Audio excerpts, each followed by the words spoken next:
नमस्कार माझ्या सर्व भावी शिक्षक बंधू आणि भगिनींनो, मी सचिन कोकणे तुमच्या सर्वांचं अगदी मनपूर्वक सहर्ष स्वागत करतो.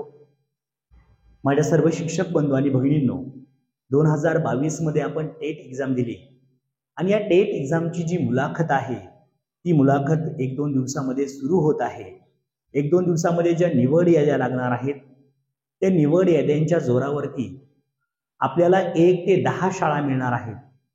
आता या 10 शाळांपैकी काही विद्यार्थ्यांना त्यांच्या गुणांच्या बेसवरती काहींना 1 शाळा मिळेल, काहींना 2 मिळतील, काहींना 10 शाळा मिळतील.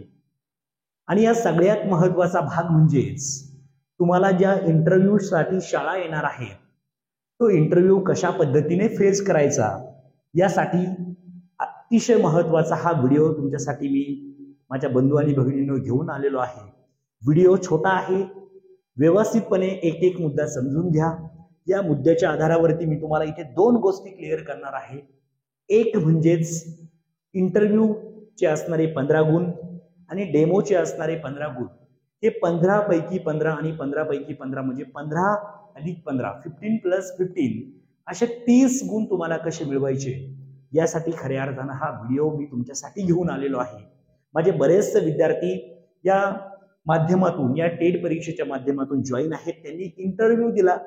काही मित्रांचं सिलेक्शन अगदी एकाच वेळेसला 5-5 संस्थेवरती झालेलं आहे.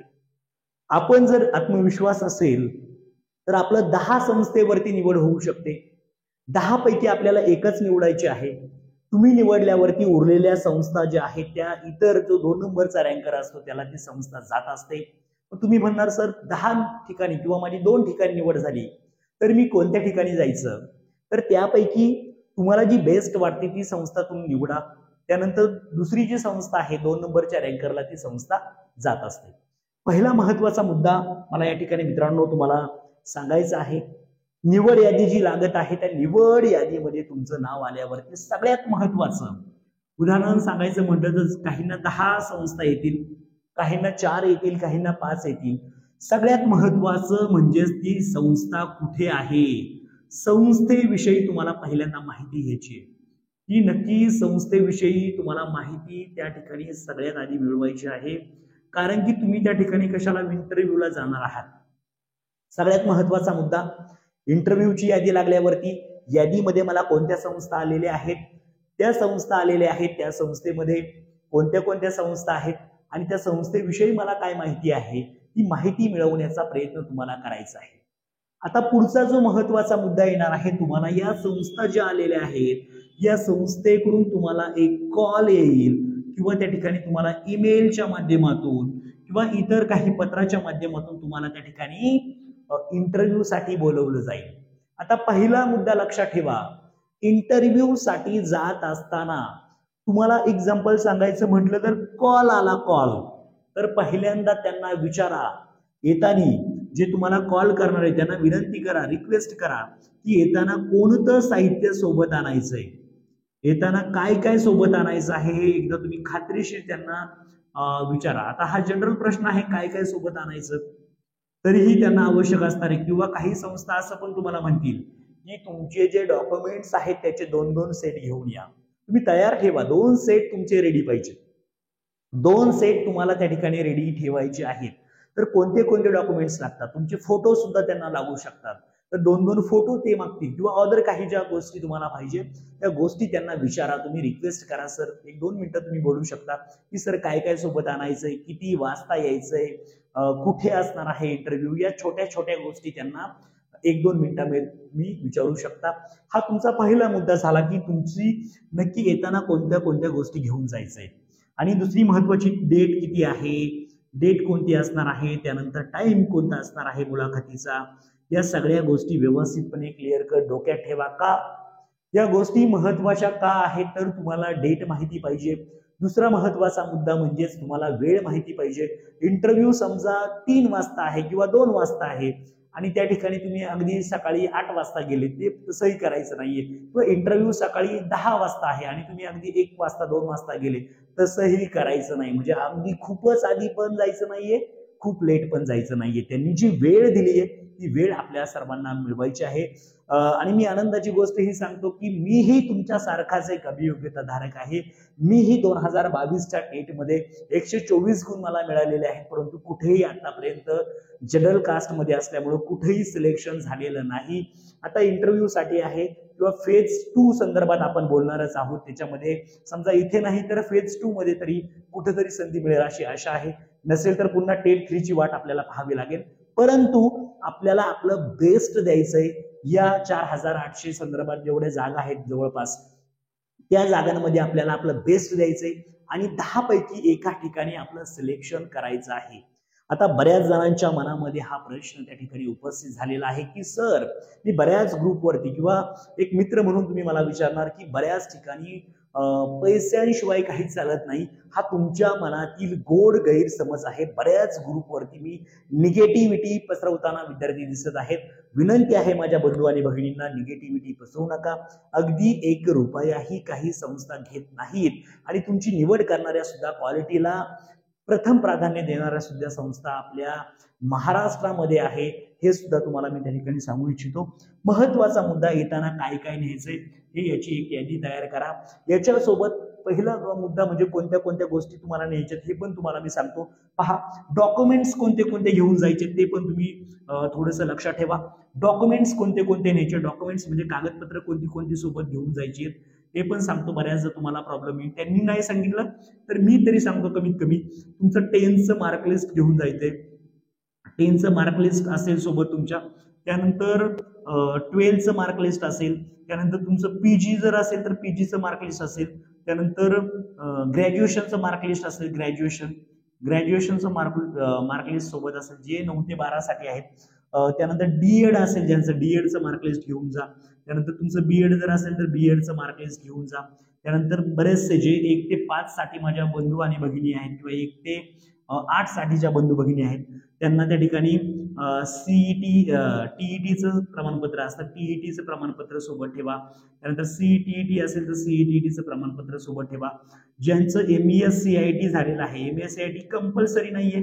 बऱ्याच विद्यार्थ्यांचे प्रश्न किंवा माझ्या मित्रांचे प्रश्न त्या ठिकाणी आहेत की एमएस सीआयटी माझं नाहीये, काय करू? त्याला इक्विव्हॅलंट काही असेल तुमच्याकडे तर ठीक, नसेल दोन्ही पण कम्प्युटरचं काहीच नाहीये, नो इश्यू, काही काळजी करू नका.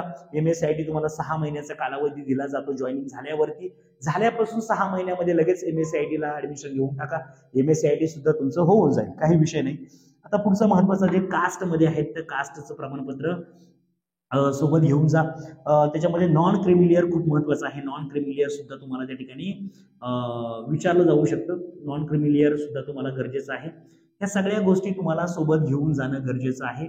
त्या सगळ्या गोष्टी जवळ ठेवा तुमच्या. अजून याच्यामध्ये जर पाहिलं तर तुम्हाला त्या ठिकाणी ज्यांचं बीएड डीएड झालेलं आहे ते सुद्धा आहेत. तर हे सोबत तुम्हाला डॉक्युमेंट्स घेऊन जायचे आहेत. ओके, हे डॉक्युमेंट्स तुम्हाला घेऊन जायचंय. आता आपले मेन मुद्द्याकडे अजून विद्यार्थी मित्रांनो आपल्याला पोहोचायचंय. आत्ताशी आपण डॉक्युमेंट्स घेऊन चाललोय, अजून आपण तिथे ऑफिसमध्ये पोहोचायचंय आपल्याला. पहा, आता पुढचा मुद्दा. आता त्या ठिकाणी संस्थेविषयी आपण माहिती घेतली, संस्थेकडून तुम्हाला कॉल आला, कोणते कोणते डॉक्युमेंट्स घ्यायचे हे ठरलं. आता तुम्ही इंटरव्ह्यू साठी निघालेले आहात. इंटरव्ह्यूला जाताना मस्तपैकी काय घालायची, जीन्स पॅन्ट घालायची, एकदम टाईट शर्ट घालायचं, असं करायचं का? नाही. जाताना व्यवस्थितपणे फॉर्मल ड्रेस घालूनच जायचंय. व्यवस्थितपणे फॉर्मल, साधं त्या ठिकाणी आपलं जे फॉर्मल शर्ट आहे ते घालायचं, फॉर्मल पॅन्ट आहे ती घालायची. कारण की मला माहिती आहे हे जनरेशन थोडंसं वेगळं आहे आपलं. थोडंसं पाहिलं तर या जनरेशन मध्ये जीन्स शिवाय अगदी शिक्षक मित्रांनाही करमत नाही. परंतु माझी विनंती तुम्हाला असेल, अगदी फॉर्मल मध्ये एखादा ड्रेस इंटरव्ह्यू साठी विकत घ्या, पण जाताना फॉर्मल मध्येच जा, टापटीप जा. अतिशय टापटीप मध्ये अतिशय मेकअप वगैरे करून तुम्हाला त्या ठिकाणी जायचं नाहीये. अतिशय तुमच्याकडे खूप डिजिटल वस्तू आहेत, वॉच आहे, हे ते आहे, असं भडकावून त्या ठिकाणी म्हणजे भडकवणाऱ्या गोष्टी घेऊन जायच्या नाहीत. रेड शर्ट खूप घातलेला आहे, खूप डार्क शर्ट घातलेला आहे. साधं सिंपल व्हाईट शर्ट असेल तर खूपच बेस्ट. साधं सिंपल फॉर्मल ड्रेस मध्ये जा. अतिशय भडक कपड्यांमध्ये तुम्हाला त्या ठिकाणी इंटरव्ह्यूला जायचं नाही. ज्या भगिनी आहेत म्हणजे अगदी 1 ते 12 पर्यंतच्या ज्या भगिनी आहेत त्यांना माहिती असेल की त्यांनी बीएड करताना डीएड करताना त्यांना एक प्रकारचा ड्रेस कोड त्या ठिकाणी कॉलेजने दिलेला होता. त्या प्रकारचा फॉर्मल ड्रेस कोड, थोडक्यात सांगायचं म्हटलं तर जी ऑफिशियल टाईप साडी आहे ती साडी व्यवस्थितपणे घालून तुम्हाला त्या ठिकाणी इंटरव्ह्यू साठी जायचं आहे. हा झाला पहिला मुद्दा. आता तुम्ही त्या ठिकाणी पॅनल पर्यंत पोहोचले, समजा हे कॉलेज आहे, या कॉलेज किंवा शाळेमध्ये तुम्ही पोहोचले, तुमची एंट्री झाली, या ठिकाणी तुम्ही पोहोचलेले आहात, या शाळेमध्ये तुम्ही पोहोचलेले आहात. पहा, शाळेमध्ये पोहोचल्यावरती म्हणजे थोडक्यात सांगायचं म्हटलं तर या शाळेचा एंट्री गेट आहे. तुम्ही इथे गेल्यावरती तुम्हाला इथे कुठेतरी तुमचं रजिस्ट्रेशन वगैरे करून घेतील, तुम्हाला इथे कुठेतरी बसवतील. समजा बसले तुम्ही तर या ठिकाणी तुमचं इंटरव्ह्यू पॅनल एखाद्या रूम मध्ये बसलेला असेल. त्या इंटरव्ह्यू पॅनल मध्ये तुम्हाला पहा या ठिकाणी दरवाजा आहे, तुम्हाला इथे बाहेर बसवलंय, तर इथे वरती कॅमेरे कुठेतरी चालू असतील कदाचित. काही शाळांमध्ये ते नाहीये, पण काही शाळांमध्ये तुम्हाला हे जे ऑब्झर्वेशन करणारे जे आहेत ना, हे जे ऑब्झर्वेशन करणारे, आता पॅनल किती लोकांचा असेल असाही प्रश्न बऱ्याच जणांच्या मनामध्ये असेल. पॅनलमध्ये साधारणतः 5 मेंबर साधारणतः असतात. 5 ते 8 लई जास्तीत जास्त 10 मेंबर असतील. हे मेंबर कोण असतील? त्या संस्थेचे संस्थापक असतील किंवा त्या संस्थेचे अध्यक्ष असतील, सचिव असतील, इतर जे प्रतिनिधी आहे, संस्था प्रतिनिधी किंवा सदस्य आहेत ते त्या ठिकाणी बसलेले असतील. एक्झाम्पल, इथे तुम्हाला बसायची एंट्री आहे, पहा इथे तुम्हाला बसायसाठी जागा आहे, तर ते मेंबर 1 2 3 4 5 6 7 मेंबर साधारणतः आपण धरू, तर ते बरोबर असे बसलेले असतात. कारण की मी स्वतः बरेचसे इंटरव्ह्यू फेस केलेले आहेत, त्याच्यामध्ये मला माहिती आहे बरोबर असं बसायला एक टेबल असतो, असा मस्त टेबल असतो, पुढे अध्यक्ष बसलेले असतात, शेजारी सेक्रेटरी बसलेले असतात, एका बाजूला खजिनदार असतात, बाकीचे सदस्य असे लाईनीमध्ये बसलेले असतात आणि आपण बरोबर जायचं आणि आपल्याला एंट्री इथून असते. मग यांचं ऑब्झर्वेशन असतं. बाहेर 10 जण आलेले आहेत, 10 मधले सुद्धा काही जण गैरहजर असतात, एवढं पण तुम्हाला सांगतो. गैरहजर म्हणजे राहिले किती? एक 4 5 6 7 8 जण समजा आले, तर 8 जणांना त्यांना पाहायला वेळ लागतो का? 8 जणांमध्ये टापटीपणे बाहेर कोण बसलाय, सरळ कोण बसलाय, या सगळ्या गोष्टी, तुमची पर्सनॅलिटी पाहिली जाईल त्या ठिकाणी. सगळ्यात महत्वाचं तुमचं बिहेवियर खूप महत्वाचं आहे. तुम्ही बाहेर बसलेला आहात, तुम्हाला इथं बसायला जागा दिली आहे, समजा तुम्ही इथे 8 जण बसलेले आहेत. 8 जणांमध्ये तुम्ही सारखं डोक्याला हात लावताय, काय होईल आतमध्ये, माझं काय होईल याची तुम्हाला भीती वाटते, बरेच घाम पुसताय, बरेच तुमचं behaviour, confidence, first impression is the last impression. तुम्हाला ते निवडताना पहिल्यांदाच बाहेरूनच निवडू शकता तुम्हाला ते. तुम्ही बाहेर बसते तर टापटीपणे बसा, कॉन्फिडन्सने बसा, व्यवस्थित बसा. तुमचा चेहऱ्यावरती ताणतणाव नकोय, काय होईल आतमध्ये, होईल ते होईल, होईल ते होईल. तुम्हाला 10 संस्था आहेत, एक संस्था आहे, पण या संस्थेमध्ये मी प्रामाणिकपणे इंटरव्ह्यू देईल एवढं डोक्यात प्रत्येकाच्या असायला पाहिजे. होईल ते होईल, घाबरू नका, आपलं बेस्ट देण्याचा प्रयत्न करा. भविष्यात जे काय होईल ते होईल, पुढची फेज आहेच, आपल्याला टेन्शन घेऊ नका. फक्त जिथे तुम्ही इंटरव्ह्यूला जाणार आहात अतिशय कॉन्फिडन्सने बसायचंय, सरळ बसायचंय, एकदम असं आपलं डॉक्युमेंट्स वगैरे घेऊन बसायचं. आता डॉक्युमेंट्स मध्ये तुम्ही म्हणणार सर किंवा एक मित्र म्हणून तुम्ही मला विचारणार की सर नक्की काय काय करायचं, डॉक्युमेंट्स कोणते कोणते आहेत, डॉक्युमेंट सोबत अजून काय घेऊन जायचंय, तर अजून तुमच्याकडे एक्स्ट्रा करिक्युलर ऍक्टिव्हिटीची काही डॉक्युमेंट्स असतील, काही कागदपत्र, काही सर्टिफिकेट असतील, त्याची एक फाईल सेपरेट तयार करा. ही एक फाईल, ती एक फाईल, ती फाईल फक्त बॅगमध्ये ठेवा. जी आतमध्ये घेऊन जायची ती आतमध्ये घेऊन जा. बऱ्याच जणांचं सॉफ्ट स्किल झालेलं असेल, बऱ्याच जणांचं एनसीसी झालेलं असेल, बऱ्याच जणांचं एनएसएस झालेलं असेल, या गोष्टी सगळ्या तुमच्या डोक्यामध्ये फिट ठेवा. तुम्ही स्पोर्टमध्ये असणार आहात, तुम्ही स्पोर्टसाठी काहीतरी योगदान देऊ शकता, त्याचं काय असेल ते जवळ ठेवा. डॉक्युमेंट्समध्ये सांगताना एक भाग राहिला, काही प्रकल्पग्रस्त असेल, काही खेळाडू असतील, काही प्रमाणपत्र असतील, ती सगळी प्रमाणपत्र सोबत ठेवा. मग ती ओरिजिनलच घेऊन जायची का, असा बऱ्याच जणांचा प्रश्न असेल. हो, जवळ ठेवा. 2 सेट झेरॉक्स ठेवा, 1 सेट तुमचं ओरिजिनलचं सोबत ठेवा व्यवस्थित. अजून तुम्हाला सोबत कोणाला न्यायचं असेल, म्हणजे तुमचे आई किंवा वडील असतील किंवा बंधू भगिनी कोण असेल, त्यांना सुद्धा तुम्ही सोबत घेऊन जाऊ शकता, नो इश्यू. तुम्हाला तसं म्हणणार नाही की तुम्ही असेल. मग तुम्ही इथे 8 जण बसलेले आहात, तुम्हाला आतमधून ते पाहणार, एका एकाला एंट्री देणार. आता एंट्री घेताना कशी घ्यायची, आतमध्ये जाताना कसं जायचंय, कॉन्फिडन्स तर आहे आपल्यामध्ये. आतमध्ये जाताना पहिल्यांदा दरवाजा उघडल्यावरती मे आय कम इन सर, किंवा दुसरं म्हणजेच मी आतमध्ये येऊ का सर, असं तुम्ही बिनधास्त विचारू शकता. सभ्य भाषेमध्ये त्यांना विचारायचंय, नाहीतर डायरेक्ट गेले, दरवाजा उघडला, एकदम असं दमदाटी केल्यासारखं आतमध्ये जायचंय, मला कसं घेत नाही, फक्त मी असं करायचं नाही. तिथं जाताना एकदम नम्रतेने जायचंय आतमध्ये. आतमध्ये गेल्यावरती समोर ते सगळे बसलेले असतील, असे इथं बसले सर्वजण. हा इंटरव्ह्यू पॅनल आहे. तुमच्या समोर इथे अध्यक्ष बसलेले आहेत, इथं सेक्रेटरी बसलेले आहेत, इथं खजिनदार बसलेले असतील किंवा इथं ते बाकीचे सदस्य बसलेले आहेत, एक दोन असं असणारे पॅनल त्या ठिकाणी. मग तिथे गेल्यावरती ते तुम्हाला म्हणतील बसा म्हणतील किंवा हॅव अ सीट म्हणतील. जर तुम्ही इंग्लिश मिडियमचे विद्यार्थी शाळेमध्ये जाणार असाल तर हॅव अ सीट म्हणतील तुम्हाला, बसा म्हणतील, तुम्ही बसायचंय, थँक्यू म्हणायचे आणि बसायचे. त्यानंतर बसल्यावरती पहिल्यांदा तुम्हाला काय करायचंय, लगेच असं इकडे तिकडे बघायचं नाहीये, काय होईल असं इकडे तिकडे बघायचं का नाहीये. प्रत्येकाच्या डोळ्यात डोळे घालून good morning sir, good morning sir, good morning sir, good morning sir, म्हणजे असं फास्ट काय म्हणायचं, हळू म्हणा. Good morning sir, good morning sir, good morning sir, good morning sir, good morning. 1 minute म्हणा तुम्ही, फॉर्मॅलिटी करा, त्यांनाही बरं वाटेल. हा याच्यामध्ये काहीतरी नम्रपणा आहे, हा उद्धटपणे वागणारा नाहीये, हा आपल्या संस्थेसाठी नक्कीच प्रामाणिकपणे काम करणारा शिक्षक आहे, असं त्यांना मनातून फिलिंग वाटलं पाहिजे. असं काहीतरी प्रत्येकाने त्या ठिकाणी प्रेझेंटेशन करायचं, व्यवस्थितपणे प्रेझेंटेशन करा. आता पुढचं, आता पहिल्यांदा तुम्हाला काय विचारतील, पहिल्यांदा तुम्हाला स्वतःविषयी माहिती विचारतील. पहिलाच प्रश्न तुम्हाला येणार, स्वतःविषयी माहिती सांगा. मग स्वतःविषयी तुम्हाला माहिती विचारतील. स्वतःविषयी माहिती सांगताना अजिबात घाबरायचं नाही. पर्सनल तुम्हाला इन्फॉर्मेशन विचारतील. तुमचा सब्जेक्ट कोणता आहे, पहिल्यांदा तुम्हाला नाव विचारतील, तुमचं गाव विचारतील, त्यानंतर तुमचा स्पेशल विषय कोणता आहे, स्पेशल सब्जेक्ट कोणता आहे हे सुद्धा तुम्हाला विचारतील. स्पेशल सब्जेक्ट विचारतील. त्यानंतर तुम्हाला त्या ठिकाणी काय काय विचारलं जाऊ शकतं, तुम्हाला त्या ठिकाणी तुमचा एक्सपिरियन्स, टीचिंग एक्सपिरियन्स सुद्धा विचारला जाऊ शकतो. काही जणांकडे नसेल, घाबरून जायचं नाही.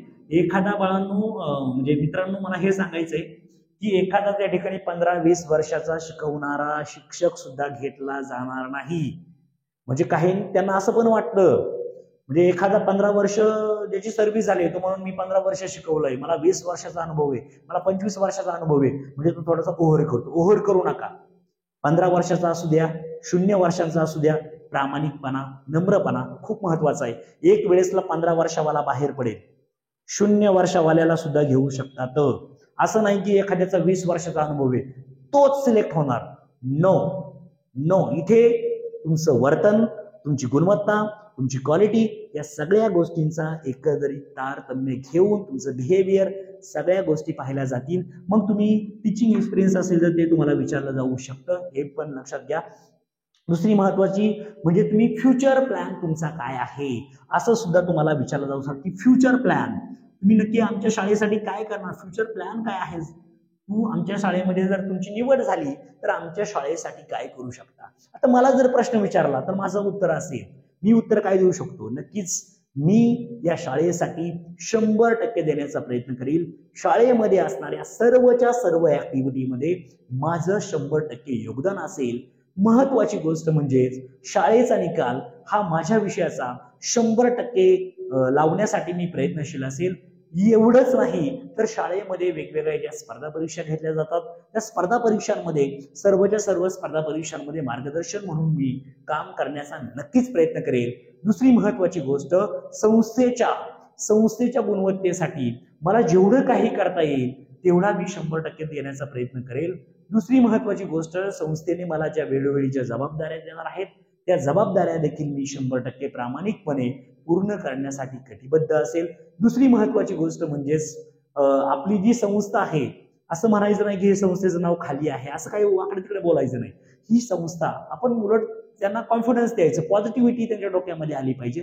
त्यांना म्हणायचं की ऑलरेडी या संस्थेचं नाव मी भरपूर ठिकाणी ऐकलेलं आहे, संस्थेची गुणवत्ता खूप चांगली आहे आणि अजून ही गुणवत्ता मला महाराष्ट्र राज्याच्या लेवलवरती, देश पातळीवरती येण्यासाठी मी माझ्या पद्धतीने, समजा एखादा गणित विज्ञानचा शिक्षक आहे तर गणित विज्ञानचा शिक्षक काय म्हणेल की त्या ठिकाणी मी वेगवेगळ्या प्रयोगांच्या माध्यमातून आपल्या महाराष्ट्र राज्यावरती, महाराष्ट्र लेवलवरती मी वेगवेगळे प्रयोग सादर करण्यासाठी विद्यार्थ्यांना प्रयुक्त करेल. म्हणजे अशा वेगवेगळ्या गोष्टी तुम्ही सांगू शकता.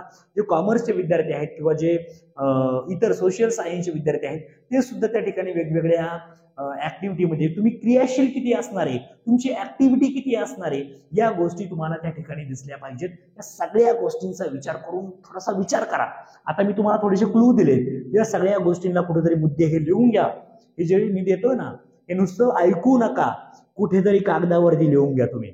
का मी लिहायला सांगतोय? थोडंसं तुम्हाला बोर होत असेल कदाचित.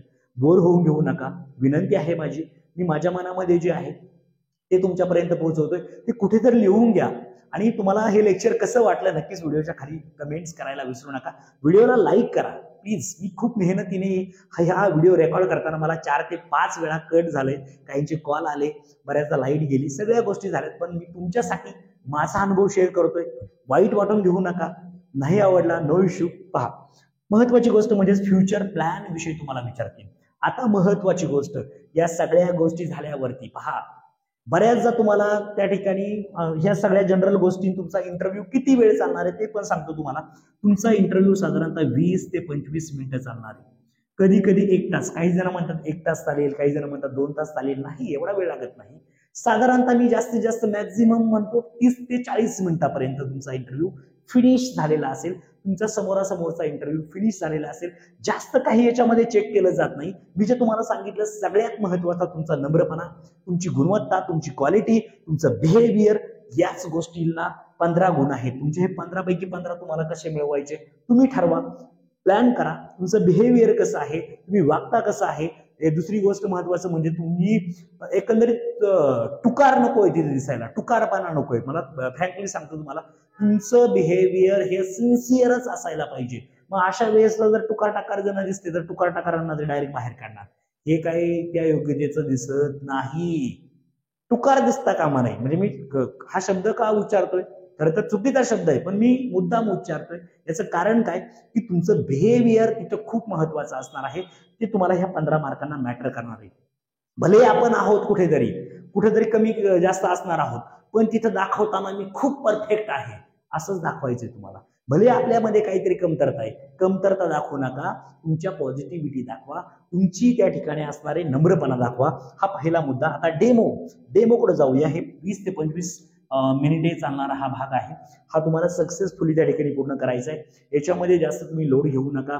तुम्हाला याच्यामध्ये हे पण म्हणतील की आता तुम्हाला काय द्यायचं आहे, डेमो द्यायचा. आता तुम्ही मला विचारणार की सर डेमोचं काय करायचं? डेमो लगेच द्यावा लागतो की 2-3 दिवसांनी यावं लागतं? नाही, तुमची तयारी अशी ठेवा. आज गेलेत आजच डेमो देऊन यायचा. ते म्हटले डेमो द्यायचा आहे, लगेच देतो, नो इश्यू, मी तयार आहे, असं तुमचं बिहेवियर पाहिजे. नाहीतर डेमो, अहो सर आता नाही जमणार नाही, असं नाही तसं नाही, असं कारण नकोय. डेमो देताना बिंदास कॉन्फिडन्स. डेमो द्यायचा आहे ना, हा कोणता द्यायचा डेमो? कोणता मी का म्हणतोय? 1 ते 5 साठी कोणत्या विषयाचा द्यायचा हे तुम्हाला विचारावं लागेल ना.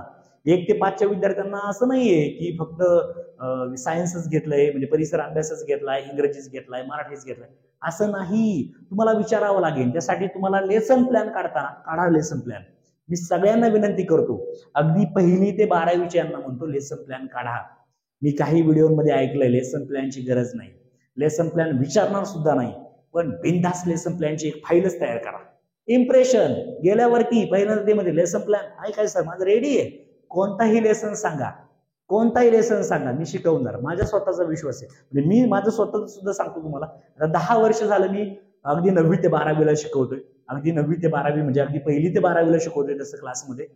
तर सगळे धडे पाठ झालेत. आता सगळे धडे पाठ झालेत. मग मी काय म्हणणार, कोणताही धडा तुम्हाला जो वाटेल तो द्या, कोणताही द्या. लेसन प्लॅन 1-2 धड्यांचे रेडी ठेवायचे, कोणताही द्या. न पाहता मी शिकू शकतो एवढा कॉन्फिडन्स मला आहे. कोणताही मुद्दा द्या, कोणताही टॉपिक द्या, मी शिकवणार म्हणजे शिकवणार. म्हणजे एवढा कॉन्फिडन्स तुम्हाला पाहिजे, एवढी गॅरंटी तुम्हाला पाहिजे. तुम्ही भले एका लेसन वरती प्लॅन करताय, तो एका लेसनचे व्यवस्थितपणे प्लॅन करा. त्याची मी तुम्हाला काय करतो, मी स्वतः काही पाठ वाचन काढणार आहे. तुम्हाला फ्रँकली सांगतो, आपला टेलिग्राम ग्रुप आहे. टेलिग्राम ग्रुपची लिंक मी या व्हिडिओच्या डिस्क्रिप्शन बॉक्समध्ये देतोय. त्यावरती मी पाठ वाचन काढलेली आहे. ती पाठ वाचन मी तुम्हाला शेअर करतो 9वी ते 12वी साठी. आणि 1ली ते 5वी साठी सुद्धा मी पाहतो. 9वी ते 12वी साठीची मी काढलेली आहेत ऑलरेडी. मेसेजचा आताच बीएड झालेला आहे, तिने भरपूर पाठ वाचन काढलेली आहेत. आणि तीच पाठ वाचन मी थोडीशी कॉपी पेस्ट करणार आहे. म्हणजे काही माझं बीएड होऊन आता भरपूर वर्ष झाले, त्यामुळं मी काय असं नवी काही शोधत बसणार नाही. माझ्याकडे रेडी मटेरियल आहे, तेच वापरणार. त्याच्यामध्ये थोडं मॉडिफाय करणार, धडे चेंज करणार आणि तुम्हाला ते शेअर करणार आपल्या टेलिग्राम ग्रुपवरती. सारे शिकूया, त्याची लिंक मी या व्हिडिओच्या डिस्क्रिप्शन बॉक्समध्ये देत आहे. सगळ्यांनी जॉईन करा. तुम्हाला पीडीएफ सुद्धा मी शेअर करतो. हे सगळ्या गोष्टी मी मुद्दे काढलेत याची पीडीएफ ही शेअर करतो किंवा तुम्ही डायरेक्ट नोट डाऊन करून घेऊ शकता. पहा आता पुढचा महत्वाचा मुद्दा, तुम्ही डेमोसाठी जाताय. कुठं जाताय? डेमोला जाताय. पहा आता डेमो मध्ये काय करायचंय, डेमोची रचना जी असणार आहे, डेमो देताना पहा सगळ्यात महत्वाचा मुद्दा म्हणजे डेमो आहे. तुमचे जे मेन मार्क्स असणार आहे ते डेमोला असणार आहे. तुमचं मेन इम्प्रेशन डेमो मध्ये असणार आहे. तुम्हाला निम्मी तुमची चेकिंग, तुमची अर्धी चेकिंग कशामध्ये केली? तुमच्या इंटरव्ह्यू मध्ये केली. तुमची पर्सनॅलिटी स्किल चेक केलं कशामध्ये? तुमच्या इंटरव्ह्यू मध्ये. मेन म्हणजेच या ठिकाणी 15 मार्क्स तुमच्या डेमोला आहे. तुम्हाला पहिला मुद्दा मी सांगितला, लेसन प्लॅन. तुम्हाला बरेच जण म्हणतात लेसन प्लॅन काढायची गरज नाही. लेसन प्लॅन कंपल्सरी काढा. मी तर म्हणतो सगळ्यांनी काढाच. लेसन प्लॅन प्रत्येकाने काढा. अगदी पहिलीचा वर्ग जरी असेल तरी काढा. मग मला बऱ्याच जणांनी प्रश्न असं पण विचारले जाऊ शकतात की 1ली ते 5वीला प्रत्येक वर्गाचे काढायचे का? हो काढा ना. तुम्ही कोणत्या तरी एका विषयाचे तरी एक तरी काढून ठेवा. कमीत कमी कोणताही एक काढून ठेवा. मग तुम्हाला प्रश्न विचारला पडला असेल की डेमो हा नक्की विद्यार्थ्यांसमोर द्यायचा आहे की कोणासमोर द्यायचा आहे? जे पॅनल तुम्हाला मागाशी मी दाखवलं ना, अध्यक्ष असतील किंवा इतर जे असतील कोणी मुख्याध्यापक वगैरे काय असतील शाळेचे किंवा संस्थेचे प्रतिनिधी असतील, ते सगळे तुमच्या समोर असे बसलेले असतील. तेच तुमचे विद्यार्थी, असं लक्षात ठेवा. तेच तुमचे विद्यार्थी म्हणजे तुमच्या समोर बसलेले विद्यार्थी आहेत. तुम्हाला असं नाही समजून घ्यायचं की पुढे एवढे मोठे मोठे पदाधिकारी बसलेत आणि आता मला घाम फुटलाय, आता मला शिकवता येत नाही. No, confidence. कॉन्फिडन्स सगळ्यात महत्वाचा शब्द माझा लक्षात ठेवा या पूर्ण व्हिडिओ मधला. तुमचा आत्मविश्वास. आत्मविश्वास असेल, नो, पुढे बसलेल्यांचा विचार करायचा नाहीये. आपण इथे आलोय ना, आपण काय चीज आहे हे दाखवूनच जायचं. त्यांना दाखवून म्हणजे घाबरून नाही जायचं. बिनधास डेमो द्यायचा. बिनधास त्यांच्या डोळ्यामध्ये डोळे घालून पाहायचं. घाबरायचं नाही. ती माणसंच आहेत ना, त्यांनाही कळू दे आपली क्वालिटी काय आहे, आपण काय क्वालिटीचे आहोत. बिनधास त्यांच्या डोळ्यामध्ये डोळे घालून इकडे तिकडे पाहायचं असं व्यवस्थितपणे. आणि शिकवताना सुद्धा असं गप्पच बसायचं का? असं हा आता आपण काय करतोय, विज्ञानाचं पहिलं प्रकरण अभ्यासत आहोत. त्या ठिकाणी न्यूटनचे नियम किंवा न्यूटन्स लॉ ऑफ मोशन असं काहीतरी तुम्ही बोलणार. असं नाही करायचं. एकदम असं गप बसलाय असं काही नकोय. एकदम कॉन्फिडेंटली. तर आज आपण विद्यार्थी मित्रांनो इयत्ता 9वीचं पहिलं प्रकरण गतीचे नियम अभ्यासणार आहोत. गतीचे नियम पाहिले तर गतीचे एकूण 3 नियम आहेत आणि संपूर्ण सृष्टीमध्ये जर आपण पाहिलं तर गतीचे नियम एकूण 3 आहेत. या 3 नियमांचा वापर आपल्या रोजच्या जीवनामध्ये आपण करत असतो. आज आपण या गतीच्या नियमांचा सखोल अभ्यास करणार आहोत. अशा प्रकारचं थोडंसं कॉन्फिडन्स सगळीकडे असं पाहायचं. बिनधास बोलायचं, घाबरायचं नाही. मी तुम्हाला तेच सांगतोय, समोर कुणीही असू द्या घाबरायचं नाही. कॉन्फिडन्स पहा. इथे पहा. मग इथे तुम्हाला सगळ्यात महत्वाचं म्हणजे लेसन प्लॅन तयार ठेवा. लेसन प्लॅन मध्ये तुम्हाला समजा पहिलं प्रकरण आहे, दुसरं कोणतंही प्रकरण तुम्हाला जे बेस्ट वाटतंय ना ते करून ठेवा तुम्ही. No issue. एक कुठेतरी नोट्स काढून ठेवा. गेल्यावरती पहा तुम्हाला ते समोर बसतील, त्यांना खरंच वाटेल की हा व्यक्ती वर्ग कंट्रोल करू शकतो. त्यांना वाटलं पाहिजे हा व्यक्ती वर्ग कंट्रोल करू शकतो. 11वी 12वी साठी आहे ना, नाहीतर बरेच शिक्षक घाबरून जातात विद्यार्थ्यांना. आता मी काय झालंय, मी आता 10 वर्ष 12वीच्या विद्यार्थ्यांना हँडल करतोय. वर्ग शिक्षक आहे 10वी 12वी. मग त्याच्यामुळे मला माहिती आहे की अगदी पारा 120 काय 150 विद्यार्थी जरी असले तरी हँडल करायची कॅपॅसिटी. मग तुम्हाला असं पाहिजे की त्यांना पण वाटलं पाहिजे हा वर्ग कंट्रोल करू शकतो. म्हणजे किती टुकार पोरं असू द्या पुढे हे शांत बसवणार अशी पर्सनॅलिटी तुमची दिसली पाहिजे. हे तुम्हाला करायचे. दुसरी म्हणजेच तुम्ही मला विचारणार टीचिंग एड्स आवश्यक आहेत का? टीचिंग एड्स आवश्यक आहेत का? यस. टीचिंग एड्स जर असतील अजून बेस्ट. काही चार्ट वगैरे असेल किंवा तुमच्याकडे काही आता SCRT इकडं मी ज्या व्हिडिओ तयार केला, मी खरं तर SCRT साठी सुद्धा काम केलंय. तर SCRT साठीच्या ज्या व्हिडिओ तयार केल्या तुम्ही पहा एकदा वाटलं. SCRT जी व्हर्च्युअल क्लासरूम म्हणून एक युट्यूबला सर्च करा, व्हर्च्युअल क्लासरूम SCRT. त्याच्यामध्ये जर पाहिलं तर 1ली ते 12वीच्या विद्यार्थ्यांसाठी ऑनलाईन व्हिडिओ रेडी केल्यात. तुम्ही एकदा व्हिजिट करा प्लीज. मी तुम्हाला रिक्वेस्ट करतो. व्हर्च्युअल क्लासरूम म्हणून आहे पहा. व्हर्च्युअल क्लासरूम म्हणून SCRT यांच्या व्हिडिओ रेडी आहेत पहा. तर त्यामध्ये एवढं जबरदस्त मी स्वतः अनुभवलंय, माझ्या स्वतःच्या व्हिडिओ आहेत त्या. तर त्याच्यामध्ये मी स्वतः अनुभवलोय की शिक्षकांनी एवढं शैक्षणिक साहित्य समोर घेऊन विद्यार्थ्यांना ऑनलाईन शिकवतात की जबरदस्त. असं काहीतरी तुम्ही त्या ठिकाणी एक्झाम्पल सांगायचं म्हटलं तर तुम्हाला फळांची माहिती द्यायची, तर ती फळं डोळ्यासमोर ठेवा, ती मांडा बेस्ट इम्प्रेशन. त्या 10 मध्ये तुम्ही कसे टोपण असणार आहेत याचा विचार करा. आता जेवढे विद्यार्थी हा व्हिडिओ पाहतील ना त्यांना 110% फायदा होणार, एवढं मी तुम्हाला नक्की सांगतो. तर ते तुम्ही मांडा, टीचिंग एड सोबत ठेवा. आता डेमो देताना मी तुम्हाला सगळ्या गोष्टी सांगितल्या की सगळं पाहायचंय, अगदी असं गप बसायचं नाहीये, तुमचे हातवारे पण असे सारखे इकडे तिकडे करायचे नाहीयेत. व्यवस्थित आपण आज असं व्यवस्थित एकदम बोलताना सुद्धा एकदम व्यवस्थित पॉइंट टू पॉइंट पुढच्याला समजला पाहिजे. ते समजल्यावरती तुम्ही डेमोची बघा, पार्ट करा डेमोचे. पहिल्यांदा इंट्रोडक्शन पहा, तुम्हाला डेमोचे भाग सांगतो काय काय करायचे.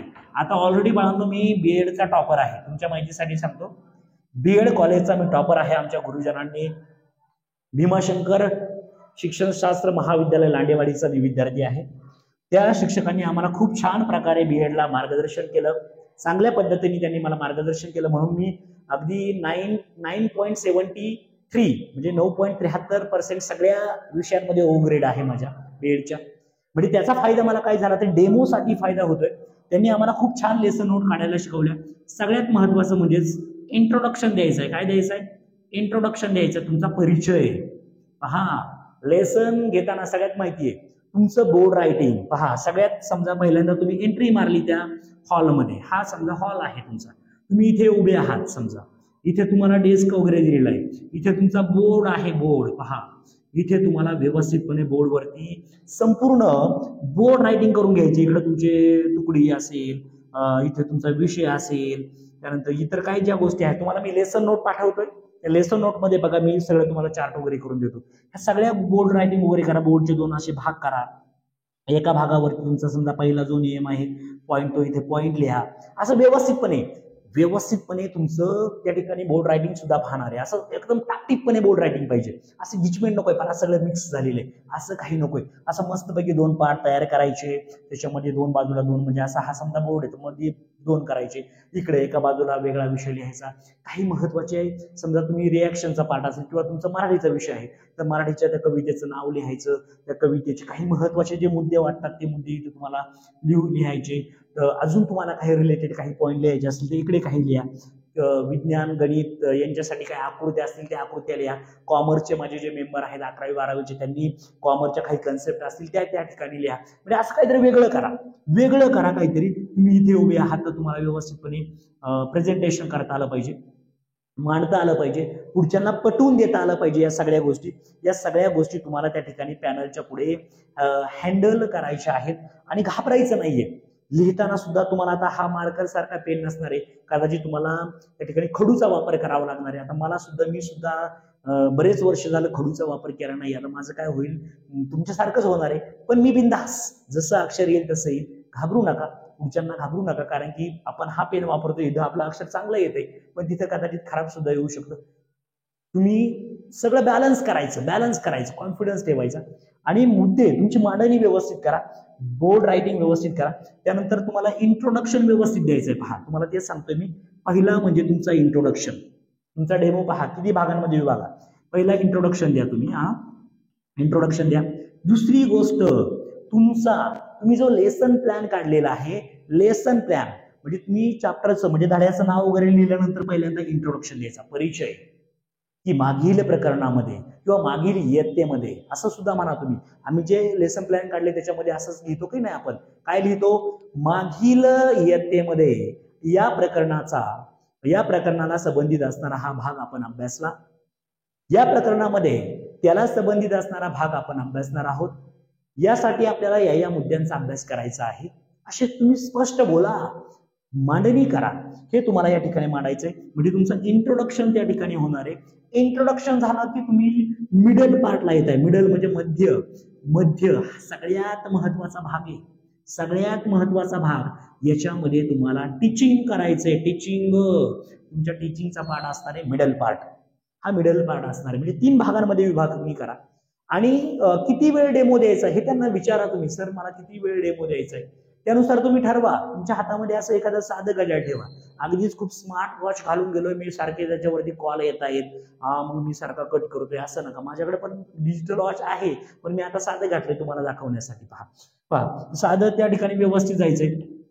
3 नंबरला, आता पहा 3 नंबरचा जो मुद्दा असणार आहे, 3 नंबरचा मुद्दा सगळ्यात महत्वाचा मुद्दा म्हणजे तुमचं जे एंडिंग आहे, समारोप म्हणतो. पहा समारोप तुम्ही पाहिलं असेल, बीएड ला आपण अभ्यास केलाय किंवा डीएड ला आपण अभ्यास केला आहे की त्याच्यामध्ये समारोप कसा करायचा आहे. एकतर आपण विद्यार्थ्यांना प्रश्न विचारून समारोप करतोय, बरोबर आहे की नाही.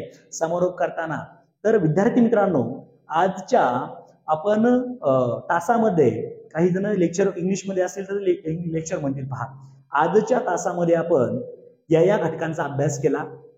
उद्या आपण याच घटकांवरती आधारित असणारा हा भाग अभ्यासणार आहोत. किंवा इक्वेशन, काहींचा मॅथ विषय असेल तर ते सांगू शकतात की आपण ही इक्वेशन अभ्यास केली आहेत. उद्या येताना उद्या आपण त्या घटकांचा अभ्यास करणार आहोत. किंवा आणि ते झाल्यावरती पहा समारोपामध्ये तुम्हाला त्यांना काही होमवर्क करायचंय. तर समजा एक्झाम्पल द्यायचं म्हटलं, तुम्हाला आत्ताच सांगितलं मी, कोणताही एखादा धडा घ्या तुम्ही, कोणताही. समजा छत्रपतींचा काही शिवकालीन इतिहास असेल तर इतिहासाचा अर्धा धडा समजा तुम्ही आज शिकवला, तर उद्या तुम्ही पुढचा भाग घेणार आहे. मग तुमच्यासाठी होमवर्क, पहा होमवर्क काहीतरी द्या, त्यांना होमवर्क द्यायचा सगळ्यांनी प्रयत्न करा. तर ही सुद्धा गोष्ट खूप महत्वाची आहे. त्यामुळे या सगळ्या गोष्टी तुम्ही विद्यार्थी मित्रांनो चांगल्या पद्धतीने लक्षात घ्या. तुमचं सब्जेक्ट नॉलेज खूप महत्वाचं आहे, ते खूप महत्वाचं तुम्हाला त्या ठिकाणी मॅटर करेल. दुसरी गोष्ट म्हणजे बऱ्याचदा अजून काही मुद्दे राहिले का थोडेसे मी चेक करतो. त्याच्यामध्ये तुमचा एक महत्वाचं, तुम्ही जे बोलणार आहात, तुमचं जे प्रेझेंटेशन आहे त्याचं व्हिडिओ शूटिंग ते काढणार आहेत. व्हिडिओ शूटिंगच्या माध्यमातून तुम्हाला ते सगळं रेकॉर्ड करणार आहे. तुम्हाला 30 पैकी 30 मिळाले की 20 मिळाले की 15 मिळाले, तुमचं सिलेक्शन जरी झालं तरी तुम्हाला किती गुण मिळाले हे कळत नाही. पहा महत्वाची म्हणजेच त्या ठिकाणी पूर्ण प्रोसेसला एकूण किती दिवस लागतील, असा सुद्धा बऱ्याच जणांचा प्रश्न त्या ठिकाणी आहे की प्रोसेसला साधारणतः आता जर पाहिलं आपण, आता सध्या आपले जुलै महिना चालू आहे, साधारणतः 1 ते 1.5 महिन्यामध्ये म्हणजे ऑगस्ट सप्टेंबर पर्यंत सगळ्यांना ह्या ऑर्डर मिळून जातील असं मला वाटतंय. 2 महिन्यांचा तरी हा कालावधी इंटरव्ह्यूचा चालणार आहे. माझे सर्व जे विद्यार्थी हा व्हिडिओ पाहत आहेत ते सर्वच्या सर्व विद्यार्थी या परीक्षेमध्ये, या इंटरव्ह्यूच्या परीक्षेमध्ये सिलेक्ट व्हावेत अशी मी श्री स्वामी समर्थ चरणी प्रार्थना व्यक्त करतो. आणि सर्वच्या सर्व विद्यार्थ्यांना त्यांची हक्काची नोकरी, कारण की सगळ्यांची इच्छा आहे की या परीक्षेमध्ये माझं कुठेतरी सिलेक्शन झालं पाहिजे.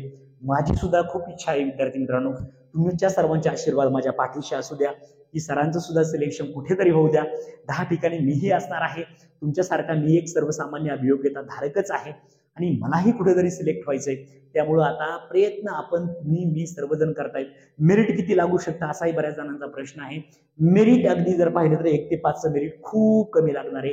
अगदी 1 ते 8चं मेरिट सुद्धा खूप कमी, अगदी 90च्या जवळपास मेरिट लागण्याची शक्यता आहे, नाकारता येत नाहीये. त्यामुळे तुम्ही ते मेरिट सुद्धा नक्की थोडंसं जास्त मेरिट, 9 ते 12चं थोडंसं मेरिट जास्त असेल, पण साधारणतः 100 पासून पुढच्या विद्यार्थ्यांनी होप्स ठेवायला काही हरकत नाही. जे कास्टचे विद्यार्थी आहेत त्यांनी 90 पर्यंत होप्स ठेवायला काही हरकत नाही. यादी 1-2 दिवसांमध्ये लागतच आहेत. तर सर्वांनी तयारीला लागा. या सगळ्या गोष्टी तुम्ही जे मुद्दे मला जे प्रामाणिकपणे माझ्या हृदयातून जे आलेले आहेत तुमच्या हृदयापर्यंत पोहोचलेले नक्कीच असतील. पोहोचले जर नक्कीच असतील तर व्हिडिओला एक लाईक करा, आपल्या चॅनेलला नक्की सबस्क्राईब करा, कारण की तुमचे आशीर्वाद, तुमच्या प्रेरणा, तुमचे प्रोत्साहन माझ्यासाठी खूप महत्वाचं आहे. अजून काही याच्या संदर्भात अजून काही समजा मला या ठिकाणी सांगायचं राहिलं असेल तर नक्कीच या व्हिडिओच्या खाली सगळ्यांनी कमेंट्स करू शकता. इंटरव्ह्यू डेमो देताना तुम्हाला काही प्रश्न ते विचारले जाऊ शकतात. प्रश्न म्हणजेच डेमो किंवा इंटरव्ह्यू देताना तुम्हाला उत्तरं देता येत नसतील तर त्यांना प्रामाणिकपणे सॉरी सर मला माहीत नाहीये असं प्रामाणिकपणे म्हणा. चुकीची आडवी तिडवी उत्तरं देऊ नका. त्यांना उर्मटपणे त्यांच्याशी लँग्वेज तुमची जाणार नाही याची सगळ्यांनी काळजी घ्या. आणि या इंटरव्ह्यू मध्ये सगळ्यांना हे जे मी इथं लिहिलंय 30 पैकी 30 मार्क्स मिळाले पाहिजेत, यासाठी सर्वांनी प्रयत्न करा. जी निगेटिव्हिटी इतरांपासून तुमच्यापर्यंत पोहोचत आहे त्या निगेटिव्हिटीला काय करा, त्या ठिकाणी तोडून टाका. की जाऊ द्या ते काही बोलतील बाकीचे, पण माझं बेस्ट प्रेझेंटेशन कसं असेल, प्रामाणिकपणे. कारण की जर आपल्याकडे एवढे पैसे जर असते तर आता आपण कुठेतरी जॉईनिंग असतो कितीतरी पैसे भरून, पण आपल्याला तसं करायचं नाहीये. आपण क्वालिटीवरती जगणार आहोत, एवढं पण तुम्हाला सांगतो. तर सर्व माझ्या विद्यार्थ्यांची मी रजा घेतो, माझ्या बंधू भगिनींची मी रजा घेतो, माझ्या गुरुजनांची मी रजा घेतो आणि सगळ्यांना या मुलाखतीसाठी all the best. Thank you so much.